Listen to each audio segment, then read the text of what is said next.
Both, yeah, both very fine players. I mean, both of those players you've mentioned will be involved in the wider squad, and those meetings will take place. Some have already taken place with players that aren't in the squad around the expectations we have around the way we want to play the game.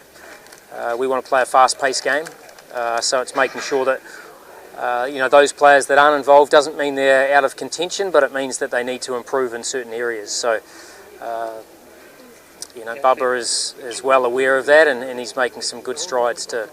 Look, I think it's about setting the tone early in terms of the way, I'm keen for Pakistan to play white ball cricket.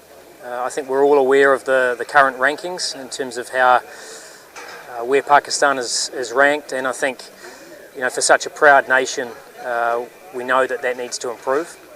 So for me, it's about, as I said, setting the tone around the style of play, making sure we find players that suit that style of play, and then becoming very good at it. So really looking forward to getting that started. Look, it's not getting too far ahead of ourselves in terms of, the rankings will come in time. For me, it's about committing to the way we want to play. We want to play a modern style of cricket. In white ball cricket at the moment, Pakistan's approach has been a little bit behind, the rest of the nations, and it's about making sure we are a side full of, often full of talent, but it's got to be pretty well constructed in terms of how we want to play the game. So I talk about a high-paced game.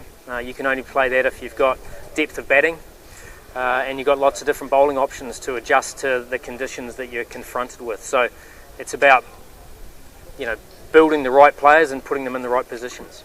Look, I think picking fresh players is great, but there's got to be a real plan around what that looks like. And as I said, we've been really clear around the style of play we want, and then it's about picking players that can do that.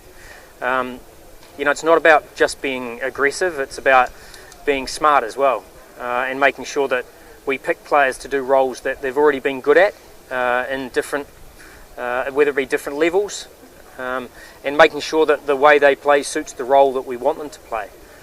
Only then we can be consistent with the selection. Yeah, so look, I'm part of the selection committee, so I was part of the selection committee that picked a slightly wider squad, and then the coach and the captain finalised the 15 from that squad. So obviously I'm a big part of that. I'm here as the white ball coach for 2 years. That's my term. And within those 2 years, there's going to be just slightly more than 2 years, there's going to be 2 World Cups.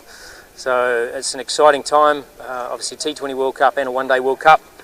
But as I said, we know we have to start that change now, and yeah, very much looking forward to it. Oh look, Bangladesh in these conditions are always challenging.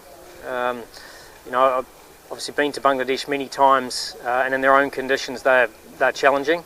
I think their seam bowlers have improved dramatically over the last few years from where they were, so they certainly got seam bowlers that can